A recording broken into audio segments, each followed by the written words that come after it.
హైదరాబాద్లా నుమాయిష్ అంగడి జోరుగా నడుస్తుందబ్బా. దేశం అంతటికెళ్ళి తీరొక్క దుక్నాలు పెడితే మనోళ్ళు పోయి ఎవ్వరికి ఏది నచ్చితే అది బేరం చేస్తాండ్రు. నచ్చితేనే కదా కొనేది. జరంత అటిటుగా దావోస్ మీటింగులు కూడా గంతే.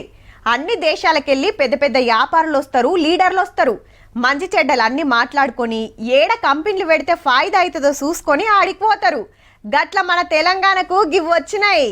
ఏమో అనుకున్నా మీకిత కూడా బగ్గనే పెట్టుబడులు పట్టుకొచ్చిర్రు దావోస్కెళ్ళో. మునం పెట్టి 3 రోజులు మీటింగ్ పెడితే దగ్గర దగ్గర 25,000 కోట్ల రూపాయల అగ్రిమెంట్లు జరిగినాయట. అన్ని దేశాలకించి పెద్ద పెద్ద కంపెనీల ఓనర్లు, బాసులు, తో బిజినెస్ మ్యాన్లు బొచ్చడి మంది వస్తే మన తెలంగాణలో పెట్టుబడులు పెడితే జరిగే ఫాయిదా గురించి వివరంగా చెప్తే వాళ్ళకు కూడా నమ్మకం అనిపించి రపా కాగితాలు రాసుకురు అన్నట్టు.